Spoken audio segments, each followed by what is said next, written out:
guys, within seconds after crazy taxi driver attacked me and I had to take evasive action getting the baby down the hill, I thought he was going to do a bloody, you know, Nice car ramming attack on me. So I've got some lovely officers, they've watched the footage, and they're like, Charlie, because he's threatened the baby, maybe, you know, let's get the ball rolling. So let's get the ball rolling. It's still on me. The only thing I would say I'll pause it now, actually. All right, so within seconds, oh, okay, I exaggerate, 5 minutes, the police turn up. And they were like, there's that officer down there with the track and trace. He's like, oh, did you know what happened? I said, yeah, a taxi driver attacked me. And it wasn't like, you know, Robert De Niro in the 1972 classic Taxi Driver. This guy was horrible. So, policeman over there, because the test and trace people, they obviously witnessed what happened. Needs to get statements from them. Isaac and I, Isaac's awake. You missed the whole thing. We've been sat in the police car, but the statementy things are taking a bit longer than expected, so we're back out in the open air. We'll see what happens. Hello, ladies and gentlemen, best viewership in the world. Welcome to Salford. We're near Salford Precinct, a word that I used to think meant police stations in America, but I guess precincts are in Manchester. Anyway, here's the Winston pub. In my opinion, the roughest pub within a 5-mile radius of my house. It's a proper fighting pub. So I'm going to bring you around here. It's funny, you know, this is the roughest part of Salford. Down there you've got a street called Coconut Grove. And here we're on Paddington Close. I was going to do a live stream this morning, guys, but the quality's a bit better when I put a 2-hour delay in it. So I'll film it in good quality. But anyway, we're here outside the Job Centre Plus, and what I want to show you primarily is obviously you have your big fence on the outside here, and then just inside it you've got an electrified inner perimeter fence like a prison. Can you see it? Of course you can. So what blows me away, the Job Centre Plus is not a government service known for luxury or expensive equipment. Yet just around this building, it's the most hardcore security I've ever seen, and it's already been smashed up. Can you see the wire smashed up just in front of the screen there? There is no security with that. You know, even the... Oh, there you can see the yellow sign? What does it say? Zappy, zappy. So, even the electric fence has been vandalized to pieces. Now, if that doesn't tell you something about Salford, I don't know what will. That you put up an electric fence to stop people breaking in, and what do? They wreck your electric fence. Fair enough. Now, we're going to go deep into Salford Precincty area where all the high-rises are. You can see them around. Now, where I'm about to go used to be slums. Just nasty, tiny houses, hundreds of them on the street, housing families. Just wanted to show you quickly before we go into the deepest, darkest Salford, just the electrical wiring of this security that goes round again. Whew! Now what's always blown me away about this area is it's quite large. It's quite a large estate of council houses. This is a housing project for my North American viewers. Now, they're very big, these buildings, and they're all around. They're everywhere. And there's a further row of quite a few of them that way. And it just goes to show the utopian planning after World War II. You can see why. You can almost understand, not see why, but you can understand why they shied away from traditionalism and old architecture, because maybe they felt that all that old architecture meant nothing when people are being gassed by the millions, when young men are being forced to go off and die in muddy fields. What's the effing point of traditionalism? So they thought, you know what we'll do? We'll be utopian. We'll have a kind of Jetsons. Remember the Jetsons, guys? A Jetsons, like kind of retro-futuristic idea of how society should be. And so they build these high-rises thinking, look how futuristic. This might as well be a colony on the moon, on Mars. People will love it. And of course they didn't. And as I was saying, you walk around here, you never see a single other soul. There's like tens of thousands of habitable units. And where is everyone? I never see anyone here when I walk around. Now this church here is the sole survivor of the old slums that were here. And this church, because it's now a godless area, is now a second-hand furniture charity. All right, so I love the names. There's Coconut Grove down there. Here you have the Square Lombardi. Now you may know Lombardy is the richest region in northern Italy. Molto bene. No, I'm just shooting a YouTube video. Thank you very much, though. And we look around this way. What a nice guy, friendly guy. All right, tower blocks as far as the eye can see that way.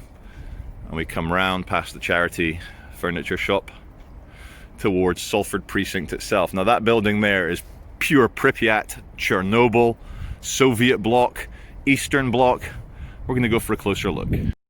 So we're going to continue now on the Davos World Zeitgeist chat that was interrupted by angry taxi driver. So earlier this year, Donald Trump went to Davos as obviously the American representative, the president of the USA, and he was presented with all the ideas. Fourth Industrial Revolution, Brave New Normal, Brave New World, and of course the Great Reset that they're all on board with. Bill Gates, Tony Blair, big corporations, Microsoft, Google, Apple, North Face, and millions of others. You got Justin Trudeau saying we need a great reset for Canada. We need to imagine a new economic system. Didn't Lenin and Trotsky imagine a new economic system? And in order to maintain it, they just had to gulag a few million. Apparently a quarter of St. Petersburg was rounded up in one weekend. I don't even know anything about St. Petersburg, but imagine a city of, say, 1 million, and over one weekend, 250,000 people are sent to the gulags. So that's the kind of effort you have to do. If you're going to maintain perfect utopian equality, you have to have the most strict and evil, in a way, control grid to ensure that none of your peasantry decide to try and do something for themselves. So Donald Trump was introduced to all this stuff. Of course, it's ultimately, a very clever lady said to me recently, the big thing happening is, of course, the elites, the ultra wealthy are seeing which way the wind's blowing. They see mass unemployment coming, which has already started, in fact, and they want to rehash the system so that they maintain their positions of privilege, power, and supremacy.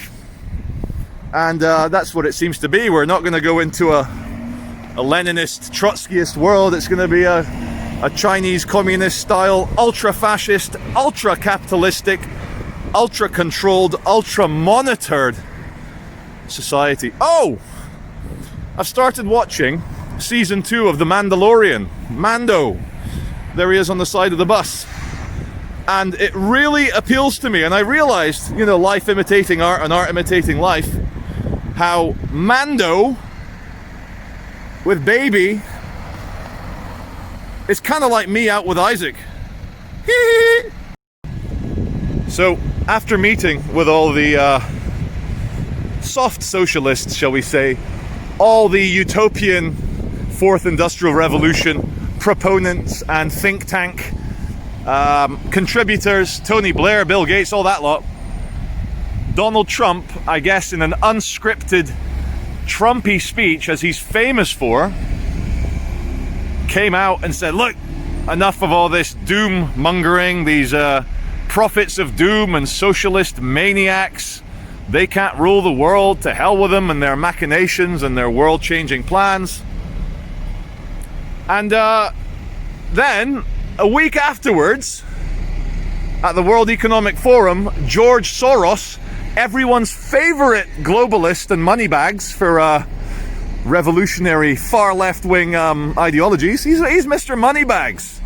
He wants the new normal. He wants the Great Reset harder than anything. Blows me away. So George Soros came out and he goes, whoever wins the next American election, obviously earlier this month in 2020, will decide the fate of the world. And so the whole world is bracing itself. What if old sniffy Biden is in cahoots with the Chinese Communist Party? What if there is a globalism that sees parallels between the elites in all the countries, regardless of ideology?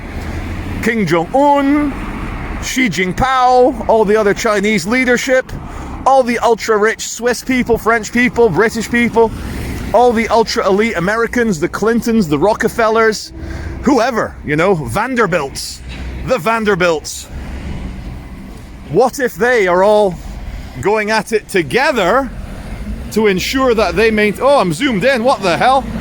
What if they're all going at it together to ensure that they maintain their position, and to hell with the peasantry? They may have concluded, as often materialists do, that the ends justify the means, ladies and gentlemen. It's okay to do something for the greater good. They believe in the greater good because they have disconnected themselves from God. They have disconnected themselves from reality, and they actually believe... Why is it always noisy? It's always construction whenever I get to a really juicy bit in my point.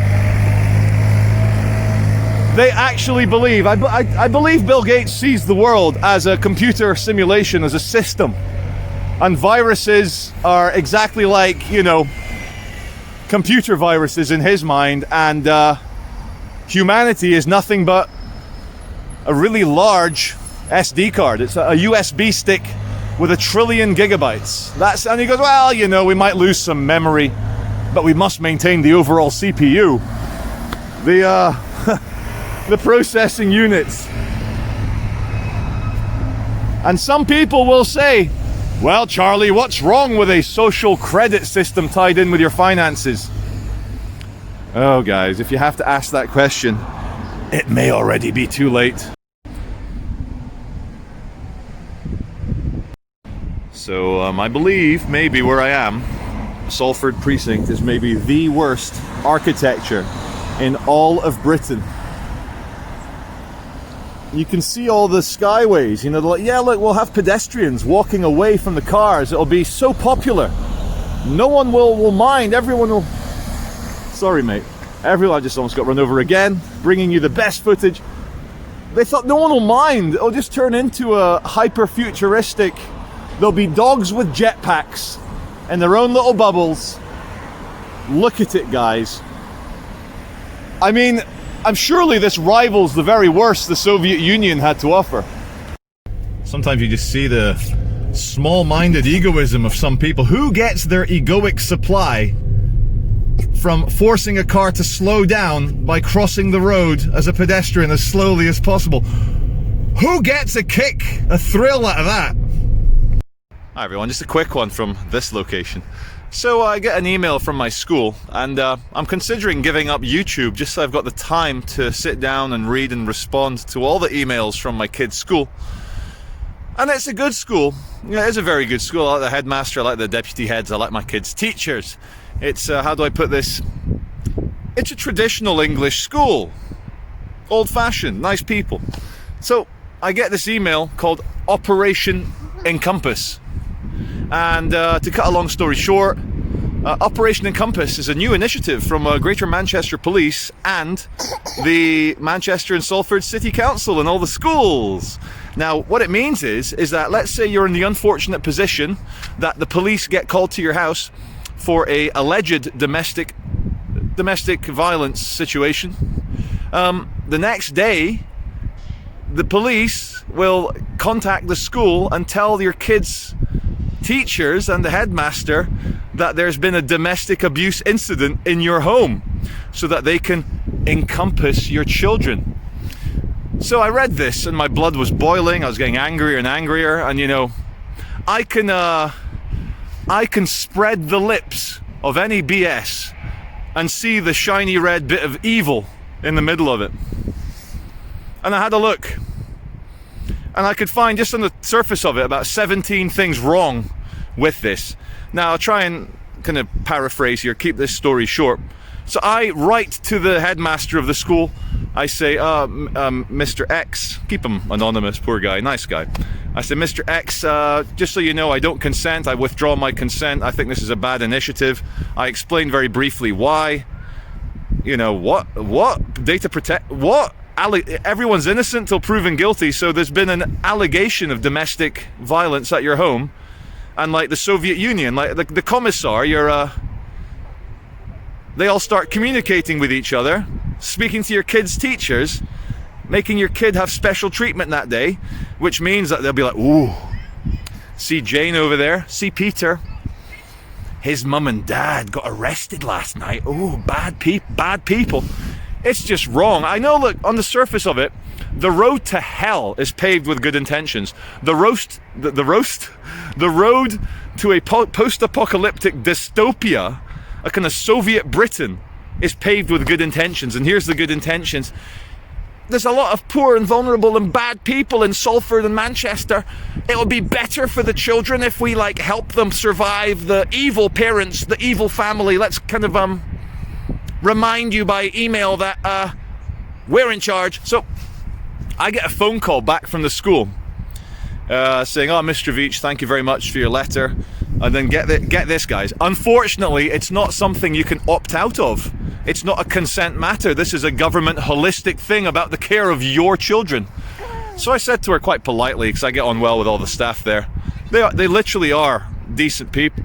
So I said, look, it's a bit weird though. It's a bit Soviet Union. She goes, look, Mr. Veitch, I understand. I even agree with you. It's not something that we have any choice in. It's this initiative. And then she explains it. Oh, guess who's here? So, 1 minute, Isaac. So she goes, look, you're gonna have to contact Greater Manchester Police. So what I'm gonna do, he's seen it. Is it a seagull or a magpie? Puka. Isaac, just 1 second. Just 1 second. Maybe if I put my hand on his cheek, he'll let me finish here. So I'm gonna have to write a letter to the police explaining, look, I want to beat my wife senseless, and I don't want you to tell the teachers. No.